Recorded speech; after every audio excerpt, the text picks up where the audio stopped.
Good morning, good evening, good afternoon, wherever you are and wherever you're watching from. My name is Matt Pierce, host of Visual Lounge, and today I want to talk about an experience I'm going through. I'm just started, it hasn't finished, and I wanted to share. So I've been recently asked to be a subject matter expert for a course. Now, the details of the course, the topics, all that stuff does not matter. But one of the things that's been on my mind is the role of a subject matter expert, because normally I have been the ID. And as an instructional designer, you think a lot about working with subject matter experts. We've talked about it on the podcast. I've created courses around it, like how hard it can be to work with a subject matter expert. I've worked with subject matter experts, and I've had great experiences, and I've had ones that are lackluster. So I wanted to talk from the perspective of an SME today. And if you're an instructional designer, hopefully this will help you think about what does an SME need from me? And if you are also a subject matter expert in different things, maybe it'll get you thinking about how am I positioning myself as a subject matter expert to help the instructional designer or whomever I'm working with. So we're going to go through a couple of topics and ideas today. And I'd love to get your feedback. What's your experience as a subject matter expert? What's helped you as an instructional designer? What's helped you to get better at working with subject matter experts? You can always email us at thevisuallounge@textment.com or comment down below and wherever you're seeing this. Number one, when you ask for my time, I'm just going to assume it's important. I want to have a relationship with my instructional designer or whomever that says that when they need something, they really need it, and that they're being clear about that. If it's not essential, they'll let me know, hey, I don't need this, because I want to be a good subject matter expert. I want to be the person who provides a lot of details. I want to make sure that I'm providing things that are going to get used, but I also want to make sure it's worth the time. My time is fairly limited these days. And so if it's being asked for, it needs to have a purpose. So in that, I would suggest instructional designers, can we be a little bit more specific? Can we tailor the request to the specific things we need? There's some other things we'll talk about that I think will apply into this, like boundaries and understanding kind of how a subject matter expert may be thinking, because honestly, my goal is to give you as much information as possible, and I haven't figured out quite yet what is too much and what isn't enough. And that will come with time as I do this more or as in a particular topic. But for right now, if you're asking for it, just make sure it is really valuable for me. Protect me from myself, because I think that will go two ways, right? One, subject matter expert, probably like myself, will try to do everything. I will try to do everything I can and more, maybe even do a little bit of your job because I have an instructional design background. Or you'll get the other side of that where it's ignore. It doesn't seem like this is urgent enough for me to do because there's 20 other competing priorities. So as an instructional designer, make sure you're clarifying. A subject matter expert, make sure you're asking as well. It's on you to say how important is this? When do you need this by? What's this going to get used for? Is this really relevant? It's okay to ask the questions. We don't want to be rude about it. We don't want to be harsh about it, but we do want to protect our time. And I think that's fair. Number two, tell me about the container before you ask the content. I don't necessarily see all the places things are going to go. I'm not intimately familiar with the design of the course, structure. I might have some ideas. I've taken courses before, so I want to make sure I understand that. Also, I need to know things like in that course structure, is there a sense of who the learner is? Where are they at? And that might be something that we're having a conversation about. We might have to divine and divine. We're not going to divine anything. This is not prophecy. We're going to have to decide that together. However, it might be that I've got 12 other things to do and I might not always remember, or maybe I don't understand the audience as well as you do, or maybe you've done more work on that, or maybe I think I do. But I think, everyone's like me. And that's just not true. No one is like me. And therefore, I need to make sure I'm making appropriate adjustments when you're going to ask me for something.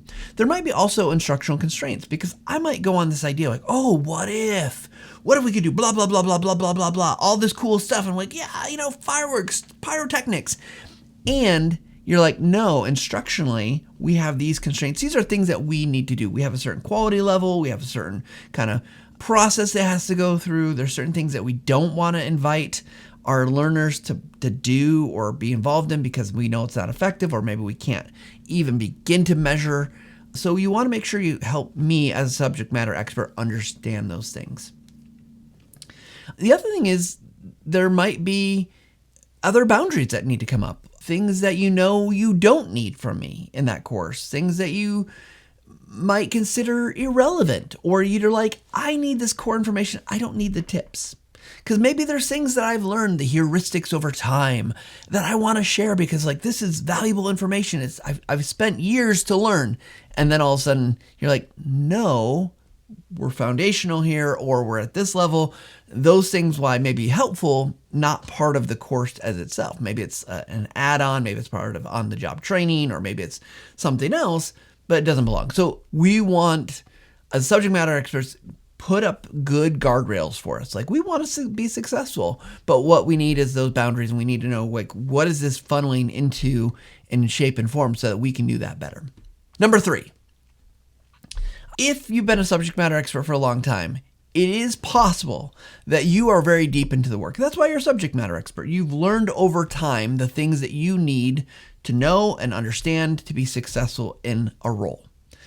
And the danger in that is you have forgotten what it's like to not be that expert.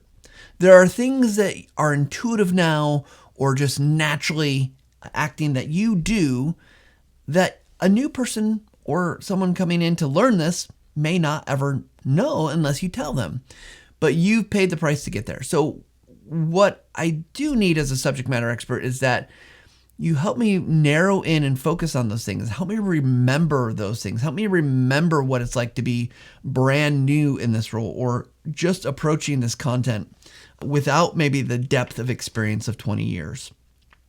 And so I think what that can do for you is, as an instructional designer or creator of a course or whatever content you're creating, it can help eliminate some of the extra verbal, just I'm going on, but also I think it gets me to stop to think about what's really most important and hopefully not missing something critical along the way. Because in some instances, in jobs that I've worked out with, a subject matter expert missed a step.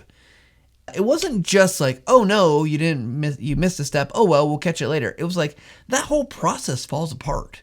It could even be dangerous. If you're teaching someone how to fix a machine and you forget a lockout tagout step, ooh, that's bad news, right? So we just want to make sure that you're focusing your subject matter expert, me, on the basics, the core things, what's most essential, and not letting me get off on the rabbit hole, tangent hole. I think one really great way subject matter experts can work with, ask them to record kind of their thoughts and ask them questions, get that recorded. However, when they are going off on those things you don't need, don't waste their time. Remember number 1? Let's go back to that and say, don't waste my time by asking me questions or letting me go down rabbit holes that don't need to go down.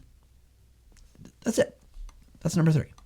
Number 4, I don't know what I don't know. I'm giving you the things that I think, and if it's wrong, feedback early and directionally is super important.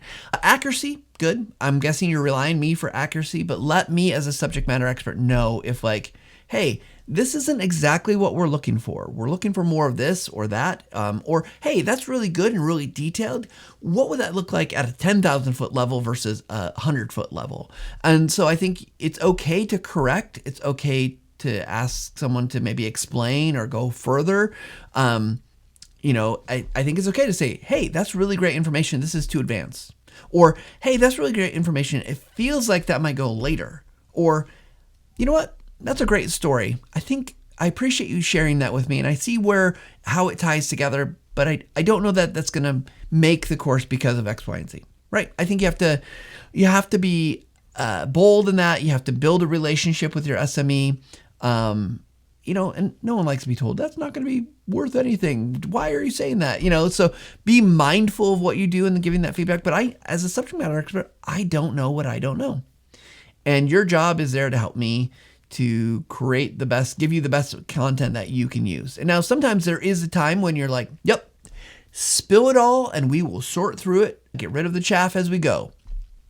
And those are useful. I've sat in those sessions, learned a ton, but you might, as an instructional designer, might need me, subject matter expert, to also guide some of that, to say I guess I see that's not really relevant. So again, pointed questions really help me give you what you need. Number 5. Push back on me when my expertise actually hurts the learner. Now, this is something, cases when it doesn't make sense that like, oh, anything you say is like probably just useful information, probably just too much, but you're going to bore the learner. But there are definitely times when things could hurt the learner. It could hurt learning, in fact. And so I think just being really mindful of what a learner needs, that I may not. You have andragogy, pedagogy, your design thinking, whatever it might be to guide. As a subject matter expert, more than likely I don't have that. Or I need to be reminded that, hey, this is the process that we use in our organization. Or here's the things why we wouldn't want to include that, right? Like, because that is going to get them on the wrong idea. And so you just want to be really careful about making sure that we're not getting, as a subject matter expert, into nuances or edge cases or pulling out things that just distract from the core learning. And that's where learning objectives come back in, like setting those up and saying, hey, this is what we need to learn. Is it supporting those things? If it's not supporting those things, doesn't mean it's bad, just means it maybe belongs someplace else. And the things that are in this course need to help strengthen 1, 2, or 3 learning objectives. Less is more in my book, but that's a thing that you need to consider is like, hey, this is actually going to lead us down the wrong path. So push back. If you don't feel like you have a relationship with your subject matter expert, spend some time with them. It's the best thing you can do. Ask them questions, get to know them, understand their breadth of experience. People genuinely like talking about themselves, and so find a way to ask about them. Hey, what got you into this field? What was the first time you experienced this? Why is it that you do X, Y, and Z? What about it has been most successful or most thrilling for your career? Get to know them a little bit. Grease the skids, as they say. It will make a big difference. And you can't just do it once. You got to get to know them throughout the process. And now, obviously, you don't want to spend a lot of time because, frankly, kind of like a factory, just moving through things. And so I think you want to just be mindful of doing that. All right, number 6. Let me react to something instead of starting for nothing. You might have an idea where this course should go as a subject matter expert. I might have an idea where it should go, but sometimes it's like, I don't know. I don't have any ideas. Like, I might feel like I'm inadequate. I might feel like I don't have expertise or knowledge. Why are you asking me? I'm busy. One more thing on my plate. But if you can give me something to react to, that's a really good thing to start with, because then I can be like, oh, I don't think that's right. Or, what? Yeah, I actually really like that path. Now, there's a risk there, right? Someone can be like, yeah, just do whatever. I like that. Just keep moving. And it could be the wrong thing. But for the most part, subject matter experts going to take it seriously and say, oh, actually what we need to do is try to fix, or this idea, this isn't quite right. Like, so if you can give a subject matter expert something to react to in the process, now that might be further down. You might not be in the information gathering stage, right? That's kind of where I'm at right now. And my opportunity, it might be further down and you're saying like, hey, what about this? How does this resonate with you? You gave me all this idea. I turned it into magic and gold. What do you think? And then having that ability to react to something is way easier than just coming up with from nothing, right? You can't create something from nothing. Subject matter experts, they're like everybody else, and we just need to know, like, hey, where are we even thinking and starting? The experience I'm having right now is I am seeing some of that through other courses, so I get to see like, oh, okay, I see what they're doing here, I see what they're doing here, and that is interesting. It can be helpful. It definitely gives me at least a better vision of where I need to go versus just saying, okay, I guess I got to figure out everything, even though that's, instructional designers can actually build the course. Last but not least, number 7. So one of the things I think is really important, and I'm not there in this opportunity I have yet, but I do want to know is like, where did my input land? What comes out of that? I think it's really important that we're closing the gap on, hey, you did X, Y, and Z, provided this, but now here's what it's turned into. I think the relationship between the ID or whomever and the subject matter experts need to be that it's a continuing thing. It's obviously sometimes you're like, hey, just get the information from them, they're done. But make sure they know they provided good information. Help them to see how what they did translated into something of value to create the thing that you wanted to create. Without that feedback, it's hard for that subject matter expert to get better. It's hard for them to understand, like, yeah, this had value, to feel feelings of goodwill, if you will, towards the person that is creating the course, or the next instructional designer, or whomever is coming along. Because they're like, well, I did that. I don't even know what happened to it. That is a terrible feeling. I don't know what happened to it is a terrible feeling. And so what you want to do is make sure we're looping back, make sure we're following up. Now, in all these steps, in all these processes, a couple things I'll just say. One, I think we obviously have to use a little bit of face-to-face time. Synchronous meetings, connection are always helpful. Like, hey, I can see you, you can see me. We're both human. We both have likes and dislikes, and we have things that we want to do. I'm going to ask, as ID, I'm going to ask you, subject matter expert, some questions, get to know you. Hopefully you reciprocate, but not important. Then I think we're going to have other communication tools, right? You're going to have project plans. You're going to have maybe a project management tool to help keep things on track and helping them to understand, like, hey, these are deadlines, deliverables, here's the path that we need to go down. But one thing you might consider in all this is also, what's the role that video can play? I think, look, Visual Lounge Podcast, we're going to talk about video. So let's talk about it for just a minute. Video can be essential because it can do some things. You can show things and you can say things. And even if you can't be synchronous, you can be asynchronous, which allows you to convey what's going on. One, your subject matter expert, you can record them. Get them to share some things. Maybe ask them to give verbal feedback on something via video versus writing it out. It might be faster for them. You're going to get some of the unwritten things, the nonverbals that you can't get otherwise, like, what reaction do they have when they read something? As an instructional designer, maybe you're providing updates, just quick, short video updates like, hey, thanks for your content that you contributed. Here's 3 things that we're using that for, blah, blah, blah, blah. Maybe it's just a quick status updates on the overall project, where we're at in the flow, and maybe it's a reminder like, hey, Matt, I'm just checking in with you, letting you know that I do need that project next week. It's really important that we keep on our timeline. I know you're really busy, but there's 3 things that we just really need you to focus on, blah, blah, blah. And like, it's a personal invitation. Now, could you do that in email? Yep. Could you do that on Slack? Yep. I think by adding the video, that's when you're saying, this is real, this is serious. It adds a little bit of weight. And that video doesn't have to be longer than 30 seconds. I know it's easy to get on a video and start talking and talking and talking and talking. We don't want you to do that. Keep it short, keep it focused, keep it simple. Now your SME might be like, oh, video, I hate videos. And if they do, okay. But let them know that there will be times that you will use video and it will be for purposeful reasons, and then do that. But I think there's a whole system of things that you can create using video that can convey, in addition to some of the strength that comes with those other kind of tools and processes that add to and that make connections, that keep it real. Particularly in a large organization, if you're, and subject matter experts are probably working with tons of people, and you're just one ID in the sea of all the other people they have to interact with. This is not a high priority for them. It's a high priority for you.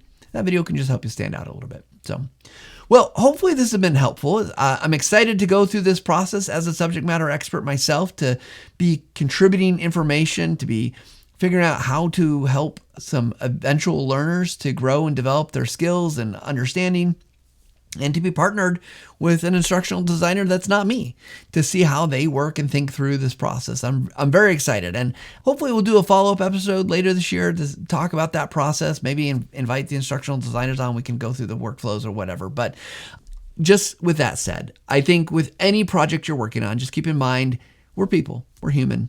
People like humans, people like to be helpful. And for the most part, people are coming from a good place. And as you, as an instructional designer, work with them, come from a good place. Subject matter expert working with others, instructional designers, come from a good place. And don't be afraid to talk about what's not working. Don't be afraid to share exactly what you need. I think we're so worried about it that it causes challenges in the workflow. And the best subject matter experts I worked with, they were just really willing and giving, but they valued when I gave direction to, because they had a lot of information in their head and they really didn't know what I needed. And until I could articulate that, it was a lot of wasted time. I learned a lot, but no one else did, because it was just information I received. So with that said, I hope you're always looking at ways to improve, looking at ways to introduce images and videos into your workflow.